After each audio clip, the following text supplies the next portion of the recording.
பாலகாண்டத்திலே ஜனகன் ஓலை அனுப்பி தசரதனை இதுபோல் உன்னுடைய மகனுடைய பராக்கிரமத்தினாலே அவன் வில்ல உடைச்சதுனால அவனுக்கு என்னுடைய மகளை மனம் முடித்து தரப்போகிறேன், நீ வந்து தாரவாத்து கன்னியாதானம் வாங்கிண்டு மற்ற சம்பிரதாயங்களை செய் என்று சொல்லி அனுப்பியதன் பொருட்டாக தசரதன் தன்னுடைய படையோடு திரண்டு வரான்.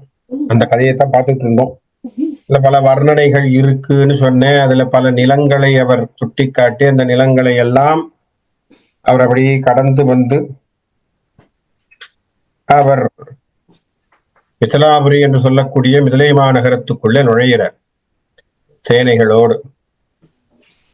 அப்ப என்ன அப்படின்னா இந்த சந்திரசைல படலம் அதெல்லாம் கொஞ்சம் நிறைய வர்ணனைகள் இருப்பதனால இயற்கை காட்சி வர்ணனைகளை சொல்லக்கூடிய விஷயங்களை அதுக்குள்ள போகல. ஏன்னா வர்ணனைகளை பத்தியே ஒரு பெரிய ஆராய்ச்சி பண்ணலாம். கம்பனுடைய வர்ணனைகள் அவ்வளவு அழகான வர்ணனைகள், அதுக்குள்ள ஆழத்தை பார்த்துக்கிட்டே போனோம்னா அருமையா இருக்கும். நம்ம கதைக்குள்ள போகலாம் அப்படிங்கிற சுவாரஸ்யத்தினால கதைக்குள்ள வர்றோம். அப்ப எதிர்கொள் படலம் அப்படிங்கிற படலத்துக்கு வரும். இப்ப எதிர்கொள் படலம் அப்படின்னு சொன்னா சம்பந்தி பார்த்துக்க போறாங்க. இப்பதான் ஜனகனும் இந்த சைடு தயரதனும் ரெண்டு பேரும் நேருக்கு நேர் எதிரிலே நின்று ஒருவரை ஒருவர் பார்த்து கொள்ளக்கூடிய அதன் பின்பு நடக்கக்கூடிய தொடர்பான விஷயங்களை சொல்லக்கூடிய ஒரு சமாச்சாரம். அப்படி இருக்கக்கூடிய ஒன்றிலே இப்போ மிதிலைக்குள்ளே நுழைந்தார்கள். நுழைகின்ற பொழுது அவனுடைய சேனையானது, என தயரதன் தான் பெரிய சேனையோடு உள்ள நுழைகிறான். எல்லா படைகளையும் கூட்டிக் கொண்டு வர்றான் தான் நம்ம ஏற்கனவே படிச்சுட்டோம் இல்லையா, ரத கஜ துரக பதாதி சேனைகளோடு அவன் வர்றான் அப்படிங்கிறத பார்த்துட்டோம். அதோட சேனையோடு அவன் உள்ளே நுழைகின்ற பொழுது அந்த சேனைக்கு தாகம் எடுத்தான். இப்ப அங்க வந்து கங்கை நதியானது ஓடிக்கொண்டு இருக்கு மிதிலையிலே. அந்த மிதிலையிலே வந்து கங்கை நதி பிரவாகத்திலே அந்த சேனையானது தண்ணீர் தாகத்தை தீர்த்து கொள்ள தண்ணீரை பருகுகின்றன. இது இவ்வளவுதாங்க விஷயம். இது கம்பனுக்கு ஒரு அபரிமிதமான ஒரு கற்பனை ஒண்ணு போகுது உள்ளுக்குள்ள. ஏன்னா அவன் கவி சக்கரவர்த்தி இல்லையா, காட்சி பொருள் இவ்வளவே. என்னது, சேனை தாகம்னு சொல்லிச்சு, சேனையில் இருக்கிறவங்கள நீ போய் தண்ணியை குடி கங்கையிலேன்னா, கங்கையிலே தண்ணி குடித்தார்கள் என்று சொல்ல வேண்டிய ஒரு பொருளை தன்னுடைய உமைகளினாலும் தன்னுடைய அழகான சிந்தனையினாலும் எப்படி அவன் கோர்வையாக செய்கிறான் அப்படிங்கிறத இப்ப பார்ப்போம். கப்புடை நாவின் நாகர் உலகமும் கண்ணில் தோன்ற துப்புடை மணலிற்று ஆகி கங்கை நீர் சுருங்கி காட்ட அப்புடை அணிக வேளை அகன் புனல் முகுந்து மாந்த உப்புடை கடலும் தென்னீர் உன் நசை உற்றது அன்றோ. அவனை போல இந்த சந்த நடைகள் வந்து விழுறது யாருக்குமே கைவந்த கலை இல்லை. ஏன்னா அவனை பார்த்துத்தான் இன்னைக்கு இருக்கக்கூடிய கவிஞர்களோ அல்லது அவன் பின்னாலே பேசப்பட்ட அத்தனை கவிஞர்களும் கம்பனுடைய தாக்கம் இல்லாமல் கவிதை எழுதணும் கிடையாது. இதை நீங்க மனசுல வச்சுங்க. இதை ஒரு ஆராய்ச்சியாவே ஒரு சேலஞ்சாவே வச்சு பார்க்கலாம். இது கம்பனுக்கு ஒரு பெருமை. கம்பனுடைய தாக்கம் இல்லாமல், கம்பனுடைய சொல்லாற்றல்களை அந்த பாதிப்பு இல்லாமல் யாரும் வந்த பிறகு பெரிய பிரபல்யமான பாடகர்கள் யாராக இருந்தாலும் அந்த பாட்டை எழுதிட முடியாது. ஏன்னா கம்பனை ரசிக்காம பாட்டு வராது. என்னை பொறுத்த வரைக்கும் நல்ல பாட்டு எழுதுறவனா இருந்தா, ஏதோ காமாசமானு பாட்டு எழுதுறோம், என்ன சொல்றது, மெட்டுக்கு ஏதோ இங்க வரியை நிரப்புறோம் அங்க வரியை நிரப்புறோம்னு சொன்னா அவன் வேற, அவன் பாடலாசிரியனுடைய கதைக்குள்ள வரானாங்கிறது என்னால சொல்ல முடியாது. ஆனால் கம்பனை சுவாசித்தவனுக்கு, கம்பனுக்குள்ளே ஆழம் கண்டவனுக்கு, கம்பனை படித்து சுவைத்தவனுக்கு கம்பனுடைய ஒரு தாக்கம் இல்லாமல் பாடல்கள் எழுத முடியாது. இங்க என்ன அழகான வார்த்தைகள், கப்புடை துப்புடை அப்புடை உப்புடை. சண்டை வந்து விழுது பாருங்க, என்ன அருமையான வார்த்தைகள். கப்புடை நாவின் நாகர் உலகமும் கண்ணில் தோன்ற. சார் இவன் தண்ணி குடிக்கிறான், அவ்வளவுதான் விஷயம், அவ்வளவுதான். இவன் தண்ணி குடிச்சதுனால கங்கையே குறைஞ்சு போச்சான். குறைஞ்சதுல என்ன தெரியுதா? நாகர் உலகம் தெரிகின்றதாம். எப்பேற்பட்ட நாகர்? நேரடியா சொல்லணும் இல்லையா? கப்புடை நாவின் நாகர். கப்புனா என்ன அர்த்தம்? பிளவுபட்ட நாக்கினை கொண்ட நாகர். வார்த்தை பாரு. கப்புடை நாவின் நாகர் உலகமும் கண்ணில் தோன்ற. கண்ணில் படுது. அப்படி அழகான உலகமே தெரியக்கூடிய அளவுக்கு. அப்ப நாகர் உலகமே, அப்ப பாதாள உலகத்திலே கீழே இருக்கக்கூடிய உலகமாக கருதப்படுவது நாகர் உலகம். நாகர் உலகம் தள்ளுற அளவுக்கு அங்க ஓடிக்கிட்டு இருந்த தண்ணியே குடிச்சிருக்காங்களாம். அப்படி துப்புடை மணலிற்று ஆகி கங்கை நீர் சுருங்கி காட்ட. கங்கை நீர் எங்கேயா சுருங்குமா? சுருங்காது. ஆனா இவங்க குடிச்சு மொண்டு மொண்டு குடித்ததிலே கங்கை நீர் சுருங்கி விட்டது. இப்ப என்ன ஆகி போச்சுன்னா அங்கங்க மணல் தெரிய ஆரம்பிச்சு கொடுத்தான். அந்த அளவுக்கு குடிச்சிருக்காங்களா? அப்புடை அணிக வேளை அகன் புனல் முகுந்து மாந்த. எப்பேற்பட்ட அழகான அந்த நதியிலே அப்புன தண்ணி. அந்த அப்புடை அப்படி இருக்கக்கூடிய சமாச்சாரங்கள். இன்னொன்னு அம்பும் கூட, அம்பு போன்ற அம்பு வில்லு போன்ற சேனை ஆயுதங்களை கொண்டிருக்கக்கூடிய அந்த சேனா சமுத்திரம் அந்த கங்கை நீர் எடுத்து பருகியதால் என்னாச்சா? உப்புடை கடலும் தென்னீர் உன்னசை உற்றது அன்றோ. இப்ப என்ன போச்சு?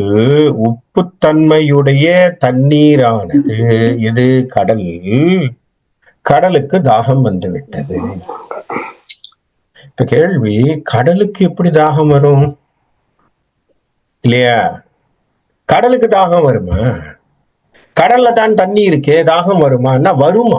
ஏன் சொல்றான்னா கம்பன், உப்பு நீராக இருப்பதினால் என்னதான் குடிச்சாலும் தாகம் இருக்கும். ஆகவே கடல் தன்னுடைய தாகத்தை தீர்த்து கொள்ள கங்கை தண்ணீர் அதுல போய் சேருகின்ற பொழுது அந்த கங்கை தண்ணீரை குடித்து அதனுடைய தாகத்தை தீர்த்து கொள்ளுமாம். இப்பொழுது அந்த கங்கை நீரை தயரதனுடைய மொத்த சேனையும் குடிச்சதனால கடலுக்கு இப்போ தாகம் ஏற்பட்டது. அப்படின்னா என்ன அர்த்தம்? தண்ணியே போகல, எல்லா தண்ணியும் இவங்களே குடிச்சுட்டாங்க. குடிச்சதுனால கடலுக்கு தண்ணி போய் சேரல, கடல் தாகத்தோடு இருக்கிறது. புரியுறதா? என்ன அழகான ஒரு சாதாரணமான ஒரு நிகழ்வு. அந்த நிகழ்விலே அவன் சுட்டி காட்டுகின்ற பொருள் என்ன? கங்கை நீர் தாகத்தோடு இருக்கிறது. அந்த தாகத்தை கங்கை நீர் போய் சேர்ந்தால்தான் கடலுடைய தாகம் தீரும். ஏன்னா கடல் தாகத்தோடு இருக்கிறது. அப்பனா என்ன அர்த்தம்? நல்லா ஞாபகம் வச்சுக்குங்க. நம்முடைய ஆத்மாவானது தாகத்தோடு இருக்கிறது. நாம் தாகத்தோடு சுற்றி கொண்டிருக்கிறோம். நம்முள்ளே பரமன் என்கின்ற பக்தி பிரவாகம் கங்கை நீர் போல் ஊற்றெடுத்தால் நம்முள் இருக்கின்ற அழுக்குகள் எல்லாம் போய் நம்முடைய இகவர சுகங்கள் எல்லாம் நீத்து நம்முடைய எல்லாம் வறண்டு போகக்கூடிய அளவிற்கு நம்முடைய ஆசாவாசங்களை குறைத்து கொண்டால் நம்மை நாமே ஆழம் காணுகின்ற நாகர் உலகத்தை காணுகின்ற அளவுக்கு ஆழத்தை தேடி அந்த பக்தியிலே சென்றோம் என்று சொன்னால் நம்முடைய தாகம் தீரும் ராம நாமத்தினாலே. இது பொருள். ஆனால் இந்த ஒப்புமை, இந்த காட்சி நயப்படுத்தல்ல, இந்த தத்துவத்தை அவன் என்ன பண்றான்? போற போக்குல தட்டிட்டு போறான் இல்லையா? போற போக்குல தட்டிட்டு போறான். அப்பனா என்ன அர்த்தம்? அவனுக்கு இருக்கக்கூடிய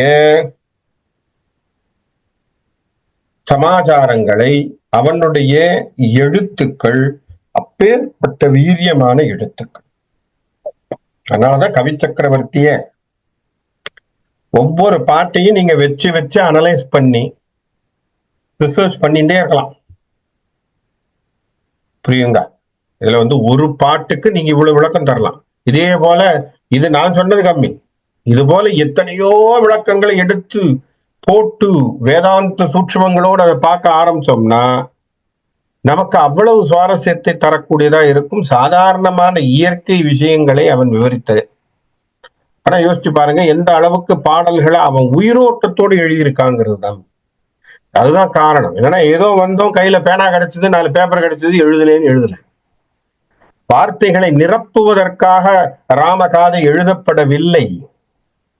இது எழுதுறதுனால கம்பன் தனக்கு பேர் கிடைக்கும் எழுதுனானா, இல்ல தனக்கு பேர் மரியாதை புகழ் எல்லாம் கிடைச்சிரும், நாம சோழன் முன்னாடி நல்ல ஓஹோ ஆகான்னு இருக்கலாம் நினைச்சு எழுதுனானா? அப்படி எழுதுறவனாக இருந்தால் ஒவ்வொரு பாட்டிலையும் சோழன் இல்ல புகழ்ந்து எழுதியிருக்கணும். 1000 பாட்டுக்கு ஒரு தடவை சடையப்ப வள்ளலையும் புகழ்ந்து எழுதணும் இல்லையா? யோசிச்சு பாருங்க. ஒவ்வொரு பாட்டுக்கும் 1000 பாட்டுக்கு ஒரு இடத்துல சடையப்ப வள்ளல் தன்னை ஆதரித்த சடையப்ப வள்ளலை பத்தி எழுதியிருக்கான். இன்னைக்கு கௌரவம் கொடுக்கக்கூடிய அந்த சோழனை பத்தி எழுதியிருக்கணுமா இல்லையா? எழுதவே இல்லையா அவன்.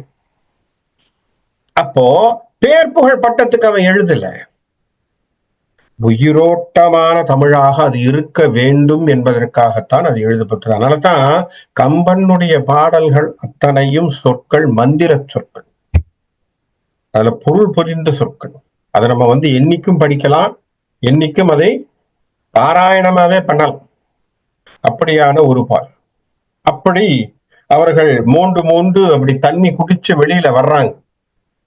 அப்படி நிற்கும் பொழுது ஆண்டு நின்று எழுந்து போகி அகன்பனை மிதிலை என்னும் ஈண்டு நீர் நகரின் பாங்கர் இருநிலக் கிழவன் எய்த தாண்டுமா புருவி தன்னை தன்னழில் சனகன் என்னும் தூந்தரு வைரத்தோளான் செய்தது சொல்லலும் உற்றான். இப்போ ஜனகனுக்கு விஷயம் போகணும் இல்லையா? இப்ப எப்படி இருந்தாலும் தயரதன் வந்திருக்கான் எல்லைக்கு அப்படிங்கிறது அவனுடைய எல்லையில் இருக்கக்கூடியவர்கள் சொல்லியிருப்பாங்க இல்லையா? ஜனகனுக்கு விஷயம் தெரியணும் இல்லையா? இப்ப ஜனகனுக்கு விஷயம் தெரிவதற்கு அவர்கள் அடைந்த இடமும் யாரு? தயரதன் அங்கே அங்க மிதிலைக்கு உள்ளுக்குள்ள வர்றான். அந்த இடத்தே அந்த கங்கையை கடந்து விட்டு உள்ளே வருகின்ற பொழுது இரு பக்கத்திலும் அப்படியே வயல் வெளிகள் அப்படியே முழுமையாக இருக்காம். அகன்ற வயல்கள் சூழ்ந்த மிதிலை. அப்ப மருத நிலத்திலே இருக்கு இல்லையா? மருதம் தானே வயலும் வயல் சார்ந்த இடமும். இப்ப மருத நிலத்தினுடைய சமாச்சாரத்தோடு அங்க மிதிலை இருக்கு. அங்க அப்ப வயல்வெளிகள் அப்படி அழகான பச்சை பசேல்ல வளர்ந்திருக்கு. அங்கே இருக்கக்கூடிய நகரத்தினுடைய நீர்வளம் அருமையாக இருக்குங்கிறான். சரியா? நீர்வளம் மிகுந்த நகரம். அத பெருமையோடு பார்த்துக்கிட்டு வர்றான் யாரு? தயரதன். ஏன்? சம்பந்தம் படுற இடம் கூட நமக்கு ஈக்குவலா இருக்குன்னு அவனுக்கு ஒரு மனசுல இருக்குமா இல்லையா? சந்தோஷம். என்னதான் இருந்தாலும் பெருமை தானே. பிள்ளைக்கு கல்யாணம் பண்ணி கொடுக்கும் போது ஏதோ ஒண்ணுமில்லாத இடத்துல கொடுக்கடாப்பா, பார்க்கவும் சூப்பரா 2 பக்கத்துல வயல என்ன ஜம்முன்னு இருக்கான் பாரு ராஜா. பரவாயில்ல பையன் வில்லு உடைச்சாலும் சரியான இடத்துலதான் பண்ணிருக்கான், பரவாயில்ல அப்படிங்கிற ஒரு தீர்மானம் இருக்குமா இல்லையா? என்னதான் இருந்தாலும் ஒரு தகப்பனுக்கு அது ஒரு பெருமை தானே. போய் வச்சாலும் அவன் என்ன பண்ணிருக்கான்? பெரிய இடத்துலதான் பார்த்திருக்கான் பாரு. இந்த சைடு 2 பக்கத்துல பாரு, நிலம் என்ன, நீர் வளம் என்ன, ஆஹா ஓஹோன்னு இருக்கிறது என்ன, நல்லா தானே இருக்கு, பார்க்கவே நகரமே புதுசா இருக்கே, அழகாக இருக்கிறதே என்று சொல்லி கொண்டு மனதிலே அவன் தீர்மானித்து கொண்டுதானே வந்திருப்பான். அப்படியே வர்றான், சந்தோஷமோடு வருகிறான். ஜனகனுக்கு அப்படியே மனசு சந்தோஷம் பொங்குதான், கருணை ததும்பக்கூடியவனாக இருக்கிறான். இப்ப என்ன பண்றாங்க? ஜனகனும் இவனும் சந்திக்கிறதுக்கு முன்னாடி நடக்கக்கூடிய விஷயங்கள். வந்தனன் அரசு என மனத்து எழும் உவகை பொங்க கந்தடு களிரும் தேரும் களினமா கடலும் சூழ சந்திரன் இரவி தன்னை சார்வது ஒரு தன்மை தோன்ற இந்திர திருவன் தன்னை எதிர்கொள்வான் எழுந்து வந்தான். இப்ப என்ன பண்றான்? வந்தனன் அரசு ஓடி சொல்லிட்டான், சார் ஐயா தயரதனை வந்துட்டான், அரசு வந்தாச்சு அப்படின்னா உள்ளுக்குள்ள பரபரப்பு இருக்கும் இல்லையா? வந்தனன் அரசு அப்படின்னு செய்தி கேட்டது உடனே என்ன பண்றான்? மனசுல இவனுக்கு சந்தோஷம். பெண்ணுக்கு கல்யாணம் பண்ணி கொடுக்க போறமே, சீதையை திருமணம் செய்து கொடுக்கணும் இல்லையா? தசரதன் வந்துட்டான்னா அப்புறம் கல்யாணம் தானே, இப்போ இனி கல்யாணம் தானே. அதனால இவன் உடனே எழுந்துடுறான், டக்குன்னு ஓடுறான், எழுக்கிறான், அப்படியே வெளியில வர்றான். பார்த்தா அப்படியே அவர் சேன படைகளோடு வருகிறார். அப்படியே யானை, அந்த பக்கம் தேரு, அந்த பக்கம் குதிரை, கால் படைகள், அவனுடைய வீட்டு சமாச்சாரங்கள் அத்தனை பேரோட சீர் சனத்தையோட வந்துகிட்டு இருக்காரு மனுஷன். வெறும் படைகளோடு திரண்டு கொண்டு ஒருவன் நடந்து வந்தான், அவன் ஒரு படை விரட்டி வந்தான்னா அது போர்னு அர்த்தம். எல்லாம் ஞாபகம் வச்சுக்கணும்.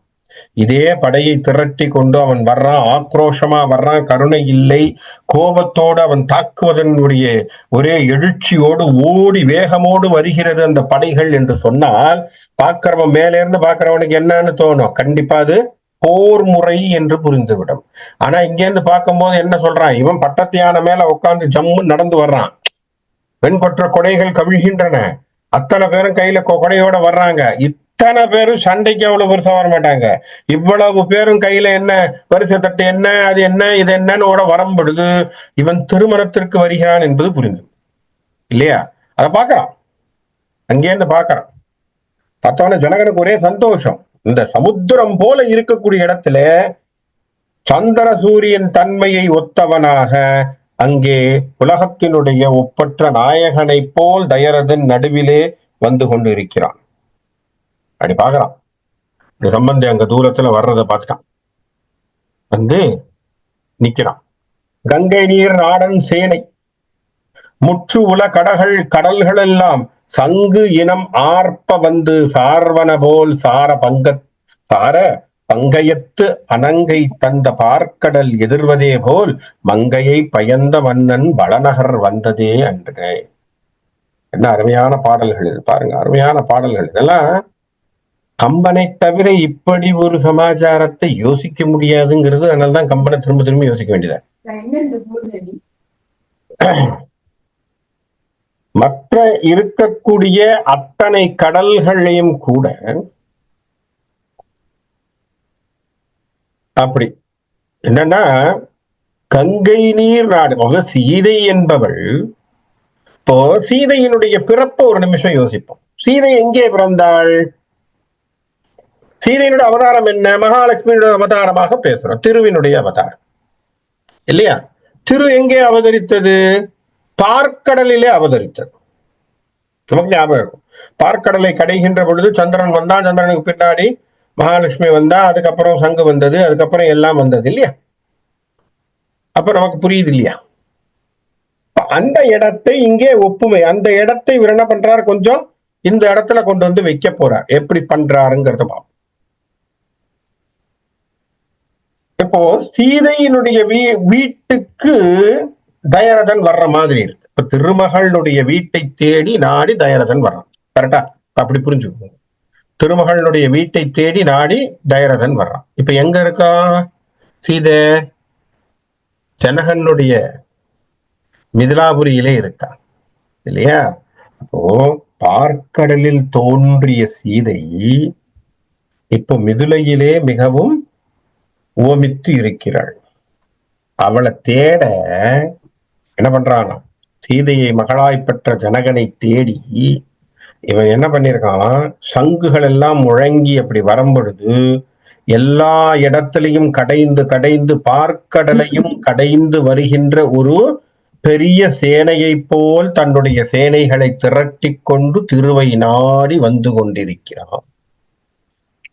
அப்ப இந்த பார்க்கடல்ல தோன்றிய ஒரு விஷயத்தையும் சொல்லணும், தசரதன் நாடி வருகிறான் என்கின்ற தன்மையும் சொல்ல வேண்டும், அவளுடைய திருவினுடைய தன்மையும் சொல்ல வேண்டும் என்பதற்காக அழகான ஒரு சமாச்சாரத்தை விரிவாக இந்த இடத்துல பேசுறார். என்ன, அப்படியே சங்குகள் எல்லாம் ஆரவரிக்கின்றது போலே இங்கே இவனுடைய சேனைகள் ஆரவாரம் செய்து கொண்டு, சரியா, கோசலை நாட்டை சார்ந்த ராஜாவாகிய தசரதன் யாரை தேடி வருகிறான்? பார்க்கடலிலே இருந்து வெளியே வந்து திருவாகிய உருவை கொண்ட அந்த சீதா பிராட்டி அவதரித்த மிதுலை நகரத்திற்கு பார்க்கடலுக்கு வந்தது போலே இவன் வந்து கொண்டு இருக்கிறான். உள்ள அப்படி மார்ச் பண்ணி வர்றார், அப்படி கொண்டு உள்ள வர்றார். வரும்பொழுது என்ன ஆகுது, இப்ப எதிரில அந்த இடத்துல இவன் நிக்கணும் இல்லையா? நம்ம ஜனகன் அவனை எதிர்கொள்ள வேண்டும், அவன் வந்து பார்க்கணும். இப்போ தயரதனுடைய தனிச்சிறப்பை பற்றி பேச போறார், அதை பார்ப்போம். அவர் எப்பேற்பட்ட தனிச்சிறப்போடு இருக்கிறார் அந்த இடத்துல அப்படிங்கிறத கம்பன் சொல்றான்னு பார்ப்போம். இலை குலாவ அயிலினான் அணிகம் ஏழ் என உலாம் நிலை குலாம் மகர நீர் நெடிய மாகடல் எலாம் அலகில் மா களிற்று தேர் புறவியாள் என விராய் உலகெல்லாம் நிமிர்வதே பெருவும் ஓர் உவமையே. சரியா? அங்கே இருக்கக்கூடிய வேற்படையை ஏந்திய தசரதனுடைய சேனை ஏழ் என உலகாம், ஏழ் என்று சொல்லக்கூடிய 7 உலகத்தையும் கொண்டதான நிலை பெற்று விளங்கும் சுறாமீன்கள் உலாவக்கூடிய நீண்ட அகண்ட கடங்குகள் யாவும் அவனுடைய அளவற்ற பெரிய யானைகள், தேர்கள், குதிரைகள், காலாட்கள் என்னும் 4 வகை வடிவம் பெற்றது. அப்போ ஒரு பெரிய கடலை நீங்க யோசிச்சு பாருங்களேன். அந்த கடலுக்கு ஒப்புமையாக இவனுடைய சேனைகள் நின்றன. சரியா? அப்படி ஒப்புமையாக அவனுடைய சேனை நின்றது எப்படி இருக்கான்? உலகமெல்லாம் அப்படி பொங்கி ததும்பி தண்ணீர். இப்ப கடல் பொங்குதுன்னு சொல்றோம் இல்லையா? சுனாமியில கடல் பொங்கினா எப்படி இருக்கும்? பொங்கி தண்ணி எல்லா இடத்திலும் பிரவாகமா ஓடும் பாருங்க. ஓடுன தண்ணி எப்படி நிக்குமோ அதுபோல் இவனுடைய சேனைகள் நின்றதாம் அந்தந்த இடத்துல. அப்ப அப்படி பார்க்கும் பொழுது அந்த மாதிரி கடலே பொங்கி வந்தது போலே இவனுடைய சேனைகள் நின்றனன்னு சொல்ல வரான். சரியா? தயரதனுடைய சிறப்பு. சரி, அது மட்டுமல்லாமல் அவனை சார்ந்து அவனோடு தொடர்ந்து வந்திருக்கக்கூடியவர்கள் அத்தனை பேரும் கையிலே வெண்கொற்ற கொடையை வச்சுக்கிட்டு வர்றாங்க. அந்த கொடையை வச்சுட்டு தான் நடக்கிறாங்க. அந்த கொடைகள் எல்லாம் அவர்கள் தாங்கியது. அது அடுத்த பாட்டுல சொல்றான். தொங்கல் வெண்கொடை தொகை பிச்சம் உட்பட விராய் எங்கும் விண் புதை தர பகல் மறைந்து இருள் எழ. அவன் கையில கொடையை வச்சிருக்கான். அந்த கொடைகள் அத்தனையும் நீட்டி நீட்டி நீட்டி நீட்டி என்ன ஆகி போச்சான்? அந்த சேனைகள் நடக்கக்கூடிய இடம் எல்லாமே வெயிலே தெரியாம நிழலா இருக்கு. எப்படி? வெயிலே தெரியாமல் நிழலா இருக்கு. இது ஒப்புமையான விஷயமாக நாம் இப்ப நினைக்கிறோம். இந்த ஒப்புமையான இது விஷயம், இந்த மாதிரி இந்த கொடைகளை போட்டு நிழலை தந்தது அப்படிங்கிறது கம்பன் தன்னுடைய கற்பனையிலே எழுதிய விஷயம் அப்படிங்கிறத வச்சுக்கிட்டாலும் இப்ப ரொம்ப ரீசண்டா துபாயிலேயோ அல்லது சவுதியிலேயோ நான் நினைக்கிறேன், அவர்கள் இந்த மெக்கா மதீனாவிற்கு வருகின்ற மக்கள் அங்கே இருக்கக்கூடிய பாலைவனம் போன்ற இடத்தை அவர்கள் கடந்து செல்வதற்காக அங்கே பெரிய பெரிய குடைகளை, ரிமோட் கண்ட்ரோல் கொடைகளை என்ன பண்ணிருக்காங்க? ஓபன் பண்ணி அந்த கொடைக்கு கீழே அழகான ஏர் கூலர் மாதிரியான ஃபங்க்ஷனை வச்சு அந்த கொடைக்கு நடுவுல அந்த மதீனாவுக்கு போகக்கூடியவர்கள் நடந்து செல்வதற்கு ஏற்பாடுகளை செய்திருக்கிறார்கள். அப்ப கம்பன் தோத்து போகலையே. என் கம்பன் இன்னும் உயிரோடத்தானே இருக்கான். அவன் அன்னைக்கு செய்த ஒப்புமை. சார் ஒப்புமைன்னு சொல்லி கிண்டல் அடிச்சீங்க கம்பனை. இன்னைக்கு அதுதான் நீங்க செஞ்சிருக்கீங்க. என்ன காசு இருக்கு நீங்க செஞ்சிருக்கீங்க. எங்கால அன்னைக்கே பண்ணிட்டு போயிட்டான் இல்லையா? அவன் உட்கார்ந்து மண் சட்டியிலே கஞ்சி குடிச்சாலும் எங்காளுடைய விஷன் பாத்தீங்களா? யோசிச்சு பாருங்க. எங்கால எவ்வளவு தீர்க்கமா யோசிச்சிருக்கிறான்னு. இன்னைக்கு அவங்க பண்ணி வச்சிருக்கிறாங்க. அந்த பாலைவனத்துக்குள்ளே மக்கள் நடந்து வருகின்ற பொழுது அவங்களுக்கு வெப்பம் தெரியக்கூடாதுன்னு கிட்டத்தட்ட எத்தனையோ கிலோமீட்டருக்கு அதை போட்டிருக்காங்க.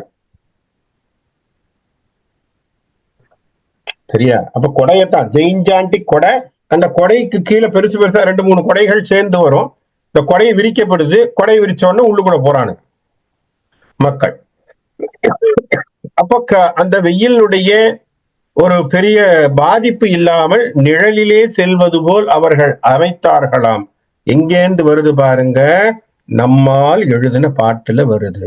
தொங்கல் வெண்கொடை தொகை பிச்சம் உட்பட விராய் எங்கும் விண் புதை தர பகல் மறைந்து இருள் எழ. பகல் மறைஞ்சு போச்சியா? சூரியனே இல்லையா? எங்கால வச்சிருக்க கொடை அப்படி கொடை ஒண்ணுக்கு பக்கத்துல நிக்கும் பொழுது எப்படி இருக்கான்? சூரியன் மறைந்து போனான் மொத்தமாக. அப்படியே அந்த இடம் முழுக்க என்னவா இருக்கு? இருள் தீர்ந்து சந்திரன் வந்தாச்சு இல்லையா? சந்திரன் வந்துதானேங்க ஆகணும். ஏன் சந்திரன் வந்து ஆகணும்? ஏன்னா அவன் புள்ள ராமச்சந்திரன் ஆச்சு. அவன் புள்ள ராமச்சந்திரன் தானே, அவன் சந்திரன் தானே. பங்கயம் செய்யவும் வெளியவும் பல பல தங்கு தாமரையுடைய தானமே போலுமே. அப்படி அழகாக அழகாக விரிந்து அழகான ஒரு விஷயங்களை செய்ததினாலே அப்படி அழகாக இருந்ததா. அப்படி அந்த சில வெண்மையான கொடைகளாகவும் சிகப்பு நிற கொடைகளாகவும் இருந்தது. பார்க்கும் பொழுது அப்படியே தாமரை மலர்கள் மொட்டு அவிழ்ந்து மலர்ந்தது போன்றவும் காட்சி தந்தது அப்படிங்கிற விஷயத்தை சொல்றார். பண்ணது மட்டும் இல்லாமல் கவிஞருக்கு இப்போ ஒரு கேள்வி வருது. இவ்வளவு விஷயங்களோடு இவ்வளவு ஒரு பெருமையோடு புகழோடும் ஒருவன் வருகிறான் என்று சொன்னால் இல்லையா, அப்ப தயரதன் இடத்திலே, தயரதன் யாரு? தயரத சக்கரவர்த்தி. சக்கரவர்த்தின்னு சொன்னா பல நாடுகளுக்கு தலைவன் அவன். எல்லாம் ஞாபகம் வச்சுக்கணும். ஒரு நாடு ரெண்டு நாடு சொல்லல. அயோத்தி என்பது மாநகரம். அயோத்தி என்பது ஒரு நாடாக இருந்திருக்கும், தேசம். இந்த தேசத்துக்கு கீழே பல சிறு நாடுகள் இருந்திருக்கணும். அந்த நாட்டினுடைய தலைவனாக இருந்தவன் சக்கரவர்த்தி தயரதன். அந்த தயரதன் வர்றான் அப்படின்னு சொன்னா அவன் புகழ், அவனுடைய கீர்த்தி, அவனுக்கு கிடைத்திருக்கக்கூடிய பட்டங்கள், அவனுக்கு கிடைத்திருக்கக்கூடிய செல்வங்கள் எப்படி இருக்கணும். அப்ப இவ்வளவு செல்வங்கள், இவ்வளவு சமாச்சாரங்கள் இருக்கே, அதுக்கு கம்பன் ஒரு கேள்வி கேட்கிறான். அப்ப அவங்கிட்ட திருமகள் எங்கப்பா இருக்காங்கன்னு கேட்கிறான். அதுக்கு ஒரு பாட்டு எழுதுறான். கம்பனுக்கு இது ஒரு யோசனை. ஓஹோ, திருமகள் எங்க இருக்கா அப்போ? ஏன்னா எந்த இடத்துலயும் போத்தான் ஜெயிக்கிறான் இல்லையா கவிங்க. அதாவது தசரத சக்கரவர்த்தி விண்ணுலகத்துக்கு போய் தேவர்கள் சார்பாக அசுரர்களை எதிர்த்து சண்டை போட்டாலும் ஜெயிக்கிறான். அப்போ ஜெயிப்பு நடக்குதா அவனுக்கு? அப்ப ஜெயலட்சுமி அவனோட சேர்ந்து இருக்காள? தைரியலட்சுமி அவனோட கூடவே இருக்காள? இருக்காள? அவனுக்கு பேர் புகழ்லாம் வந்திருக்கா? அப்ப கீர்த்தி லட்சுமி அவன் பக்கத்துல இருக்காள? விஜயலட்சுமி பக்கத்துல இருக்காள? இப்படி பல பல லட்சுமிகளை நீங்கள் அடுக்கி அடுக்கி 16 லட்சுமின்னு சொல்லலாம். அதனால்தான் 16 பெற்று பெருவாழ்வாழ்க. 16 வகையான லட்சுமிகள் உண்டு. அதுக்காகத்தான் 16 பெற்று பெருவாழ்வாகனா 16 பிள்ளைகளை பெற்று பெருவாழ்வாழ் இல்ல, 16 செல்வங்களாகிய 16 லட்சுமிகளை நாம் எடுக்க வேண்டும்னு சொல்றோம். அப்போ 16 லட்சுமிகள் இருக்கு அப்படின்னு சொன்னா எந்த திருமகளை பற்றி பெற்று அவன் எப்படி இருக்கான் அப்படிங்கிறதுக்கு கம்பன் ஒரு விசாரம் பண்றான். அதுக்கான ஒரு பாட்டு இது. கொடி உளாலோ, கொடியில் இருக்காளோ, என்ன கொடை? அவன் வைத்திருக்கக்கூடிய கொடியிலே. தனி குடை உளாளோ, தனி கொடையில் இருக்காளோ, குளப்படி உளாளோ, அவனுடைய குளத்துக்குள்ளே இருக்காளோ, கடற்படை உளாளோ, பகர் மடி இலா அரசினன் மார்பு உளாளோ, வளர் முடி உளாளோ, தெரிந்து உணர்கிலோம் முளரியாள். யாரவள்? திருமகள். திருமகள் எங்கே இருக்கிறாள்? அந்த ஜனகனுடைய ஆட்சியிலே, தயரதனுடைய ஆட்சியிலே, தயரதனுடைய சமாச்சாரங்கள்ல எங்க இருக்கா அப்படிங்கிற கேள்வியை கம்பன் எழுப்புகிறான். அப்ப என்ன சொல்றான்? செந்தாமரையில் வசிக்கின்ற முளரி அப்படின்னா செந்தாமரை, முளரியாள் அப்படின்னா செந்தாமரையில் வசிக்கக்கூடியவள். முளரிங்கிற ஒரு அருமையான தமிழ் பதம். அந்த தமிழ் பதத்துக்கு ஏற்ற அருமையான வார்த்தை முளரியாள் அப்படின்னு போட்டிருக்கார் கம்பன். தெரிஞ்சுக்கிறோம். அப்ப அப்படி ஒரு அழகான ஒரு சொற்றொடல். அவள் எங்கே இருக்கிறாள்? அந்த வசிக்கும் திருமகள் தயரதனுடைய எந்தெந்த இடத்தெல்லாம் இருக்கக்கூடும். பகர் மடி இலா அரசினான். எப்பேற்பட்ட வார்த்தை பாருங்க, இது ரொம்ப முக்கியமான வார்த்தை பாருங்க. பகர் மடி இலா அரசினான். மடினா என்ன அர்த்தம்? தமிழ்ல மடி அப்படின்னு சொன்னா சோம்பல்னு அர்த்தம். சரியா? திருவள்ளுவனுடைய சொற்றொடர் திருக்குறள்ல மடியின்மைன்னே ஒரு அதிகாரம் எழுதி வச்சிருக்கார். மடியின்மை அப்படின்னா என்ன? சோம்பல் இருக்கப்படாராங்கிற. சரியா?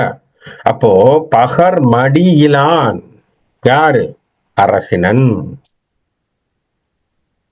ஒரு சோம்பல் இல்லாத அரசாட்சியை செய்யக்கூடியவன். அருமையான வார்த்தை பாத்தீங்களா? இப்ப இதுல இருந்து ஒரு சூற்றம் புரியுதா? என்ன அர்த்தம்? உங்க வீட்டுக்கு செல்வம் வரணும்னு சொன்னா சோம்பல் இருக்கப்படாது.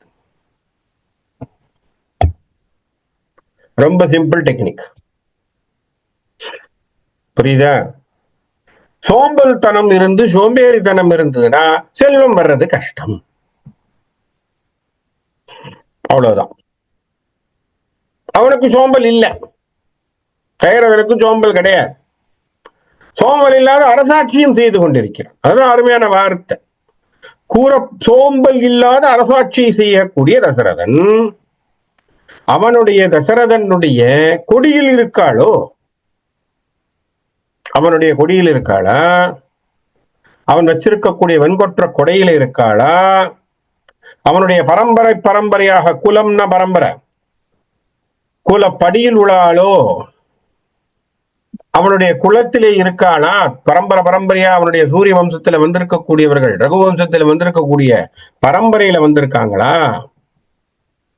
கடல் படையில் உள்ளாளோ? அவனுடைய சேனையில் இருக்காளோ?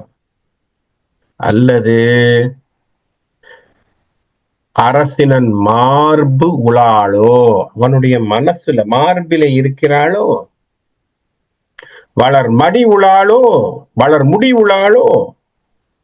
அவனுடைய மணிமுகத்தில் இருக்காளோ? எங்க இருக்கான்னு தெரியல. ஏன்? எல்லா இடத்திலையும் நீக்கமற அந்த திருமகள் நிறைந்து இருக்கிறாள். இப்ப நல்லா யோசிச்சு பாருங்க. அவளை வரவேற்கின்ற இடம் திருமகள். இத்தனை விஷயங்கள், அதாவது சோம்பல் இல்லாமல் இருந்தால் திருமகள் போவாள். அவளை வரவேற்கின்ற மாமனார் வீடு எப்படி இருக்கு? இத்தனை வளங்கள் கொண்டதான் இருக்கு இல்லையா? இப்ப இந்த மருமகளுக்கும் ஒரு ஆசையாடத்தானே போயிருப்பேன். சீதையும் ஒரு சங்கடத்தோட போயிருக்க சான்ஸ் இல்லை இல்லையா? திருவே உருவானவள் சோம்பல் இல்லாதவனை பார்த்தா கண்டிப்பா போயிருப்பாளா இல்லையா? போய் தங்கியிருக்காளா இல்லையா? அப்ப தங்கியிருக்க கூடும் இல்லையா?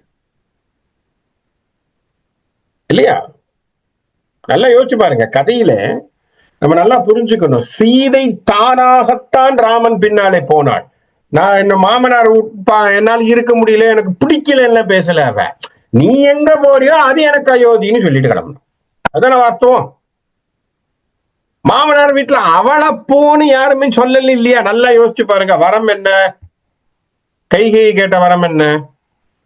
ராமன் போகணுங்கிறதான கதை. சீதைய போன்னு சொன்னாங்க. வரம் சீதைக்கு இல்லையே. கரெக்டா? அப்ப அயோத்தியில சீதைய வெளியில போகும்னு எங்கேயுமே சொல்லலையே. இப்ப தப்பான வார்த்தை வருது இல்லையா? அயோத்தியில இருந்து சீதையை விரட்டிட்டாங்க. எங்க சார் விரட்டினாரு? வாய் எங்க விட்டாரு அவரு? அவர் எங்கேயுமே சொல்லலையே. வாயை திறந்து நீ வெளியில போமான்னு எங்கேயுமே அவர் பேசவே இல்லையே. போக சொல்லி சொன்னது தன் பிள்ளையை. அவ்வளவுதான். கைகையை சொன்னது தன் பிள்ளையை. ராமன் ஒரு பிள்ளை, இந்த சைடு பரதனுக்கு குடு அரசாட்சிய, ராமன் வெளியில போகட்டும், அவ்வளவுதான் சொன்னாவ. ராமனோட சீதை போகணும்னு அவன் யோசிக்கலையே. சீதை முடிவு பண்ணா நான் போறேன் எம்புருஷனோட. ஏன்னா அவளுக்கு தெரியாது, அவள் செல்வ செழிப்பிலே வாழ்ந்தவள். அதனால்தான் 10 அடி தூரம் நடந்த பிறகு என்ன கேட்டா?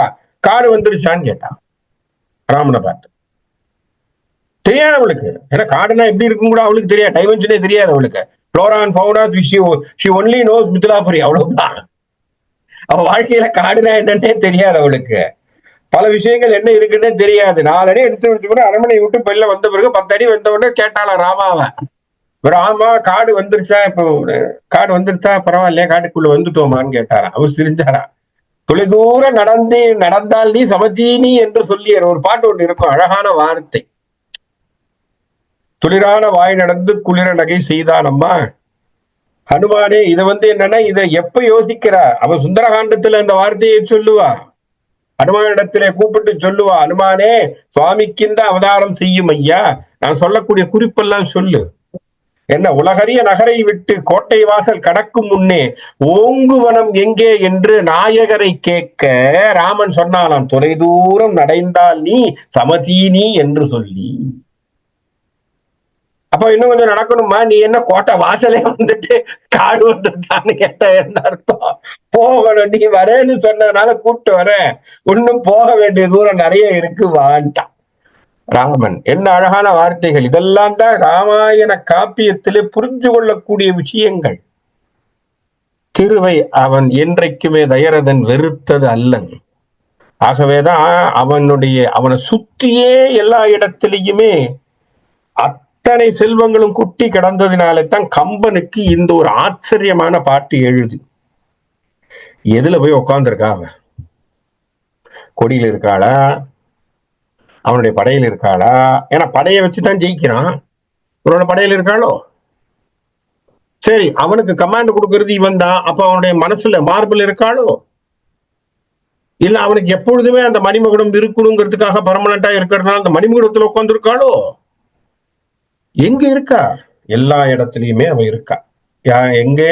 அயோத்தி மாநகரத்திலே. அதுதான் அதனுடைய உண்மை திறம். என்ன காரணம்?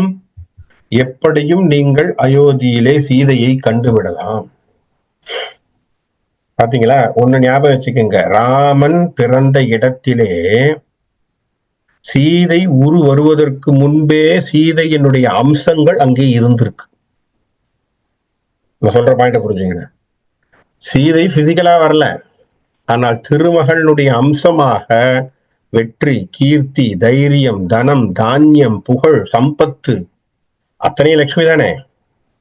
கஜலட்சுமி, தனலட்சுமி, தானியலட்சுமி, வீரலட்சுமி, விஜயலட்சுமி, கீர்த்திலட்சுமி, மேதாலட்சுமி, அத்தனை லட்சுமிகளும் எங்கே இருந்திருக்கு?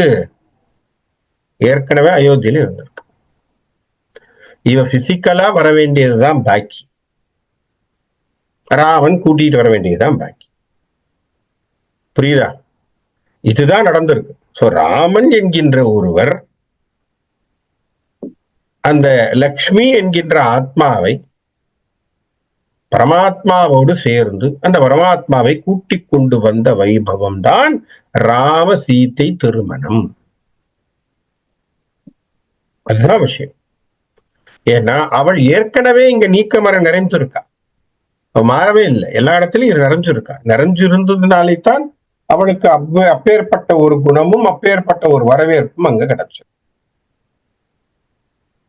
அப்படி அழகாக இருக்கக்கூடிய இடங்கள். அப்படி அவனுடைய ஒரு பெருமையை பற்றி பேசிக்கொண்டே வருகின்ற பொழுது அங்கே வந்த சேனைகளுடைய சத்தம் அதெல்லாம் அழகான ஒரு ஒப்புமையோடு அவர் சொல்றார். ஒண்ணு யானை போட்ட சத்தம் எப்படி இருந்ததாம், பழைய காலத்திலே கார்காலத்திலே மேகங்கள் இடிக்கின்ற இடி முழக்கத்தோடு இருந்ததாம்.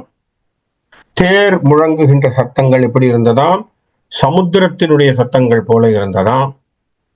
அதே போல பெண்களுடைய தலையில, ஏன்னா பெண்களும் ஒரு குரூப் வந்திருக்கு அதுல, நம்ம ஏற்கனவே பார்த்தோம். பெண்களும் ஒரு குரூப் வந்திருக்காங்க அதுல. பெண்கள் அப்படி பெண்களுடைய கூந்தலிலே வைத்திருந்த பூவை மொய்க்கின்ற வண்டுகள் போட்ட சத்தம் 7 சுரங்களை எழுப்பி பாடக்கூடிய ஸ்ருதியினுடைய சத்தத்தை போல் இருந்தது. அப்படிங்கிறதெல்லாம் ஒப்புமையை தருகிறார். சரியா? இதுல அருமையான ஒரு பாட்டு, எனக்கு ரொம்ப பிடிச்ச பாட்டு இதுதான். இதுதான் கற்பனையினுடைய சமாச்சாரம். அதோட அவன் என்னன்னா, எப்பொழுதுமே திருமாலோடு சம்பந்தப்பட்டு திருமாலோடு அவர் கொஞ்சம் சேர்த்து பேசுறதுங்கிறது கம்பனுக்கு கைவந்த கலை. அதை இந்த இடத்துல காட்டுறார். சூழுமா கடலும் திடர்பட துகள் தவழ்ந்து 7 பராகமும் உற்றுள்ளது எனக்கு எளிது ஆரோ ஆழியான் உலகளந்த அன்று தாழச் சென்று அப்புழை ஊடே பிடித்து அப்புறம் போயதே.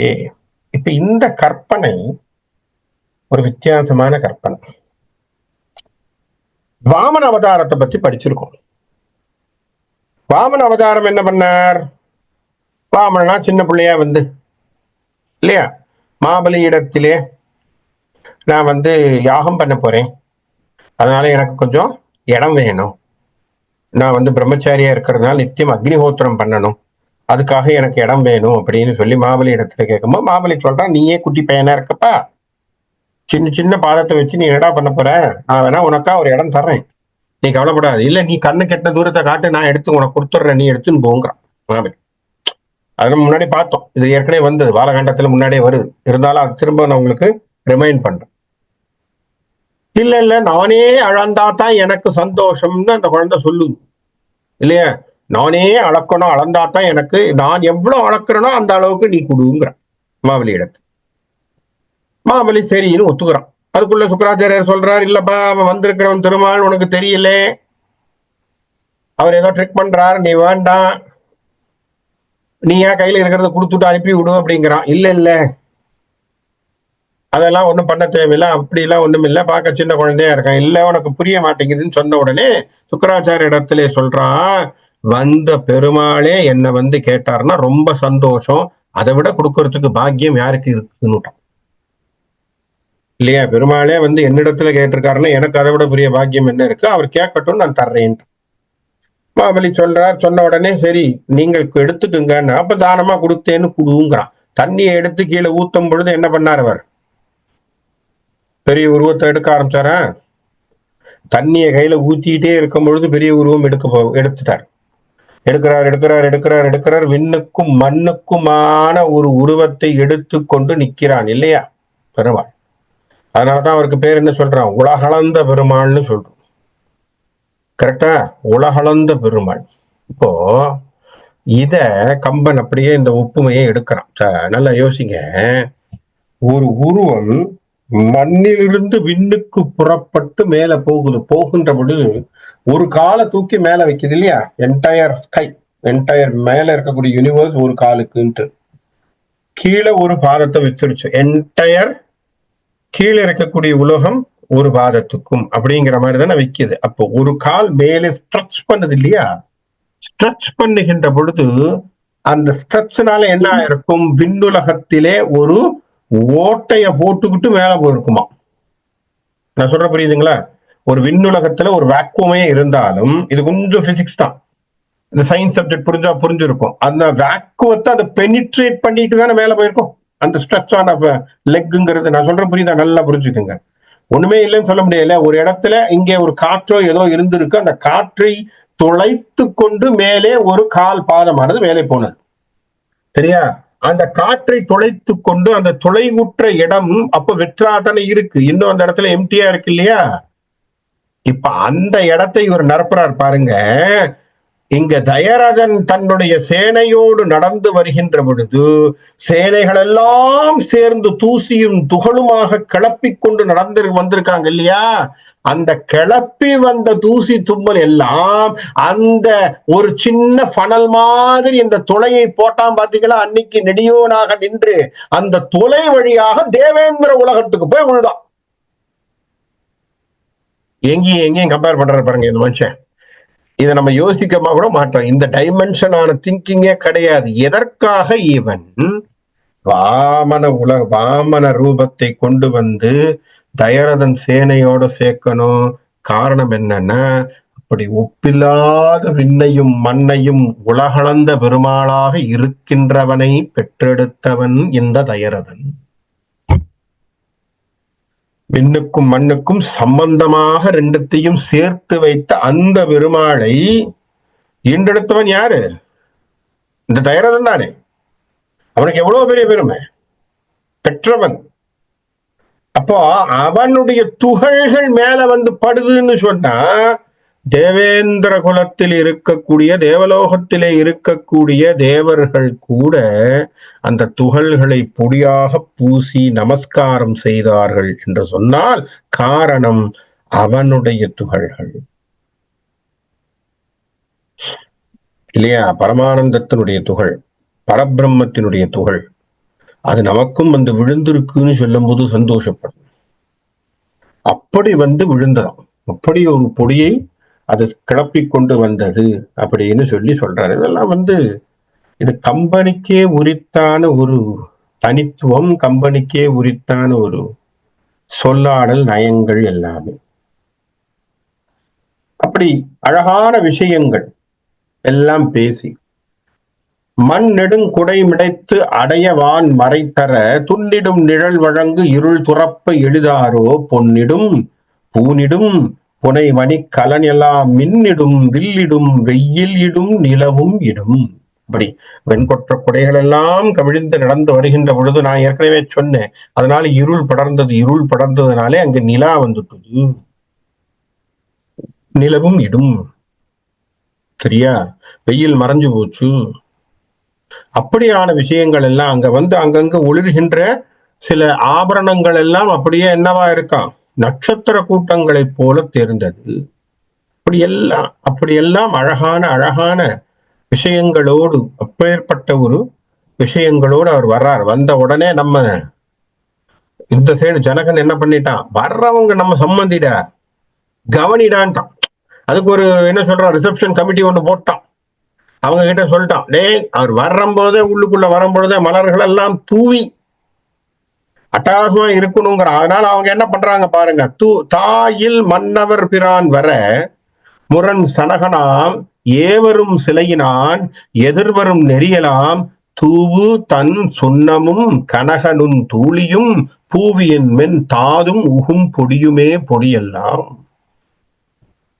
பூக்களை கலந்தான், சுண்ணம்ம கலந்தான், சரியா, அழகான சின்ன சின்ன கனக துகள்களை கலந்தான், எல்லாம் பொடியா வச்சு எல்லா இடத்திலையும் தூவ சொன்னான். அப்படின்னா என்ன அர்த்தம், அப்படி வாசன திரவியங்களை எல்லாம் தூவி, மலர்களை தூவி, அப்படி நகர் முழுக்க அவர் நடந்து வருகின்ற பாதையிலே தூவ சொல்லிட்டான்.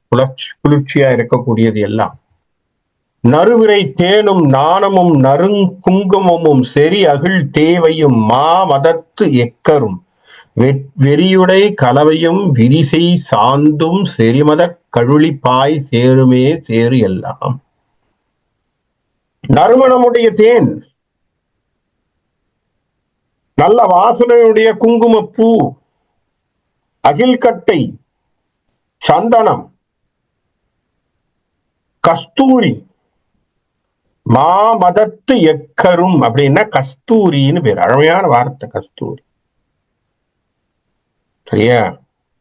கஸ்தூரிங்கிறது எங்க உருவாகுது, ஒரு மானினுடைய வயிற்றிலே உருவாகுது, தொப்புல உருவாகக்கூடிய ஒன்று இல்லையா. இந்த கஸ்தூரியை பத்தி லலிதா சகஸ்ரநாமத்திலே வருது. அந்த கஸ்தூரி ரொம்ப விசேஷமா அம்பாளுக்கு. இந்த கஸ்தூரியில அவளுக்கு ஒரு திலகம் வச்சாலும், அவளுக்கு நீங்க வாங்கி கொடுத்தா அதை அவங்க அபிஷேகம் பண்ணாலும் ரொம்ப விசேஷம் கஸ்தூரி.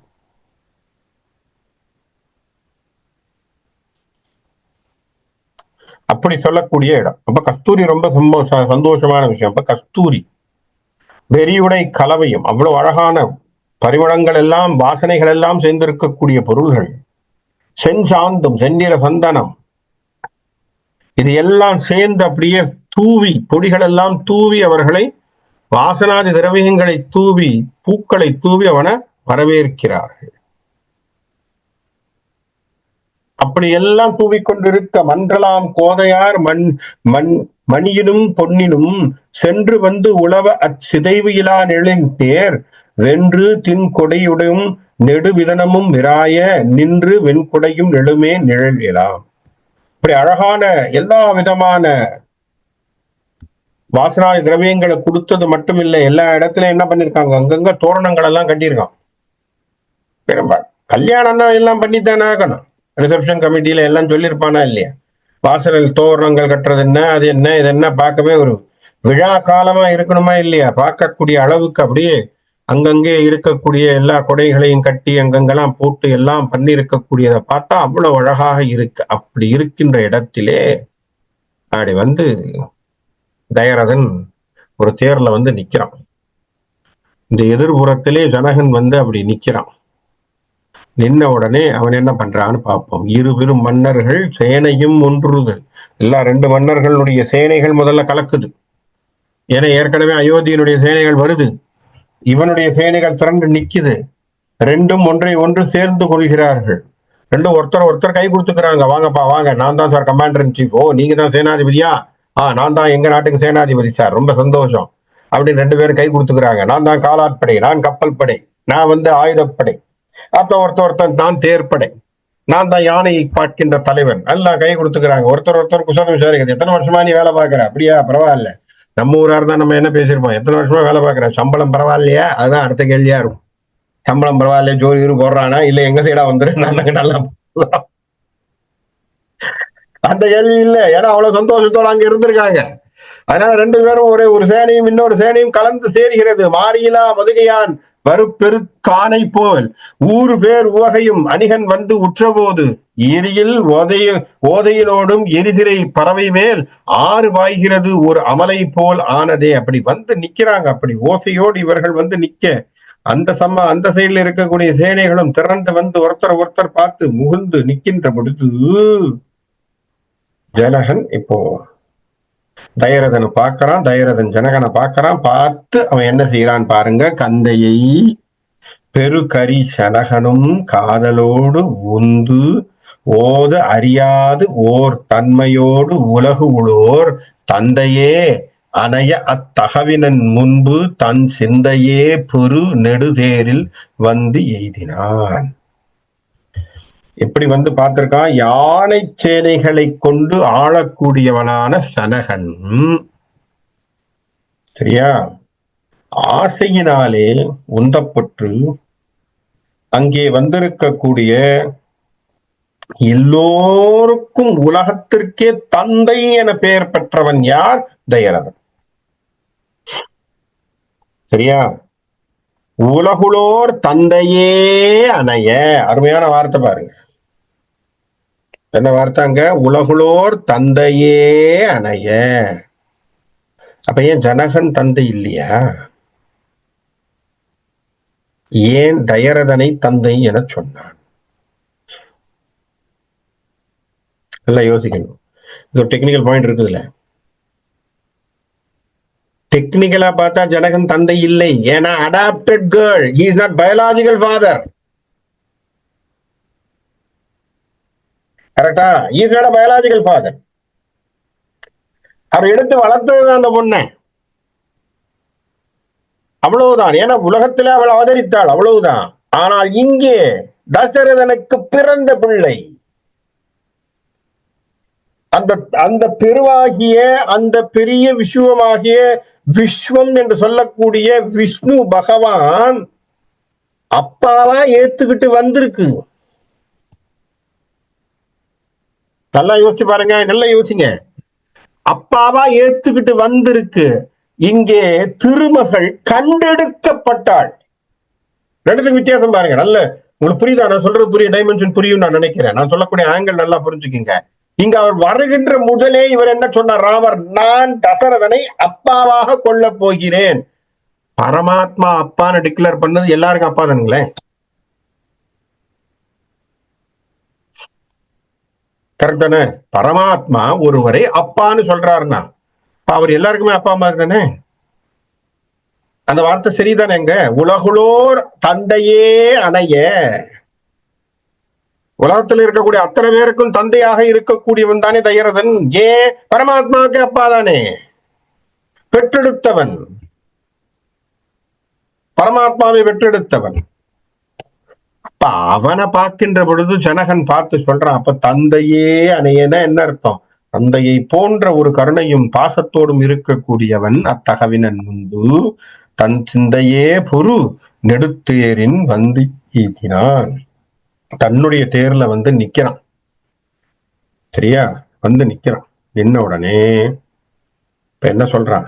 எய்த அத்திரு நெடுதேர் இழிந்து இனிய தன் மொய்கொள் தின் சேனை பின் நிற்க முன் சேரலும் கையின் வந்து ஏறு என கடிதின் வந்து ஏறினான் ஐயனும் முகம் மலர்ந்து அகம் உறவத் தழுவினான். இப்ப ஜனகன் தயரதன் ஒரு தேர்ல நிக்கிறான். ஜனகன் எதிரில தேர்ல வந்திருக்கான். இப்படி பாருங்க, ஒரே சமாச்சாரம், ஒண்ணுமே பண்ணல. தசரதன் பார்த்தான் ஜனகனை, ஏறுன்றான். இவனுடைய தேரை காட்டி ஏறு. அந்த தேரை விட்டு இறங்கி ஜனகன் தசரதனுடைய தேர்ல ஏறும் பொழுது கை கொடுத்து மேல ஏத்துறான். பாருங்க, பாயிண்ட பாருங்க. இங்கே புரிஞ்சு போச்சா? சம்பந்திய கை தூக்கி விடுறதுக்கு அவன் நிக்கிறாங்கிறது தெரியுதா? கைய தூக்கினான், கொடுத்தான், வான்னு ஏத்திக்கிறான். ஏத்திக்கிட்ட உடனே பேசல, கட்டி தழுவி கொண்டான். அவனை அகமுற தழுவினான். அப்படி கட்டி தழுவுறான். புகம் மலர்ந்தான். இவனுக்கும் ஒன்னும் சொல்ல முடியல. எவ்வளவு பெரிய இடம் தயரதன், எவ்வளவு பெரிய இடம். சக்கரவர்த்தி புள்ளராமன்,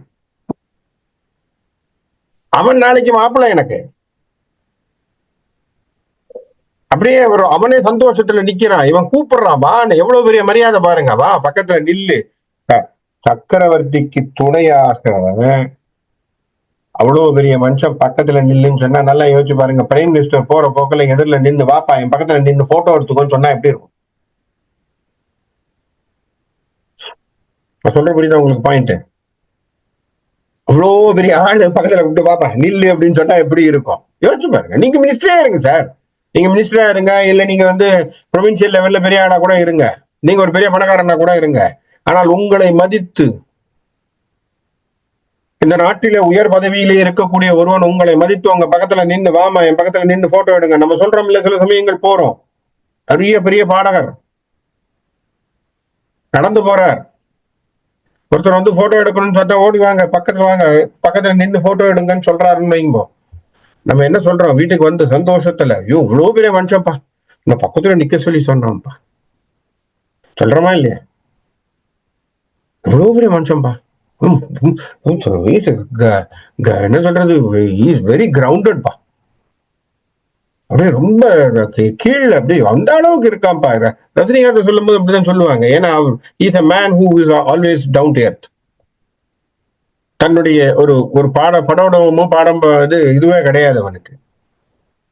சொல்லுவாங்க எல்லாரோடையும் ரொம்ப சகஜமாக நின்று பேசுவான், எல்லாருமே தோல் கை போட்டு பேசுவான், எல்லாமே பண்ணுவான். அதனாலதான் அவனுக்கு அந்த உயர்வு, அவனுக்கு இயற்கையில அவனுக்கு கடவுள் கொடுத்த உயர்வாவே இருக்கு. இந்த உயர்வான ஒரு இடம் அவனுக்கான ஒரு இடமாவே இருக்கு. காரணம் என்ன? பணிவு என்பதுதான் மேலே கொண்டு போய் சேர்த்து. கண்ணா, இது சுவாமி விவேகானந்தர் சொன்னார் இல்லையா, பதவியில் பணிவு தேவை. இவ்வளவு பெரிய வேலை ஒருத்தன் போனாலும் அதுல பணிவு தேவை. அந்த பணிவு வேணும். தயரதன் அதை ஜனகனுக்கு காட்டினான். தயரதன் லெவலுக்கு ஜனகன் சின்ன நாடு, நல்லா ஞாபகம் வச்சுக்கோங்க. தயரதன் லெவலுக்கு ஜனகன் சின்ன நாடு.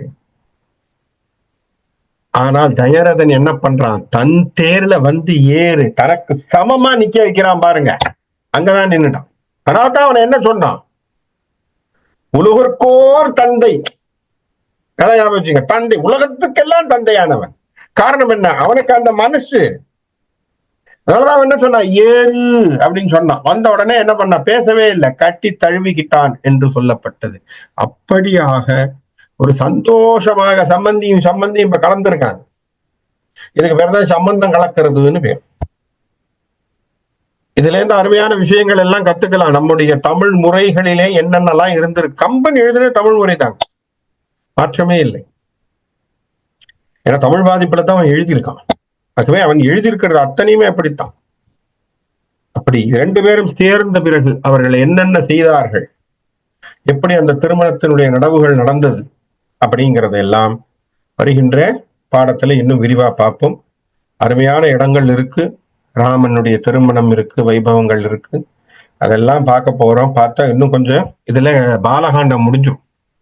பாலகாண்டம் முடிஞ்ச பிறகு அயோத்தியா காண்டம் இன்னும் சூடு பிடிக்கும். அதுக்கப்புறம் உங்களுக்கு தெரியும், கதை அவ்வளவு சுவாரஸ்யமா போகும். ராமாயணம் நம்மால் எத்தனை முறை கேட்டாலும் தெவிட்டாத ஒரு தேன். அது அதுதான் ராமனுக்கு இருக்கக்கூடிய ஒரு வைபவம். நேற்று கூட கேட்டிருப்போம், முந்தா நேற்று படத்துல பார்த்திருப்போம், அதுக்கு முந்தா நேற்று டிவியில பார்த்திருப்போம்.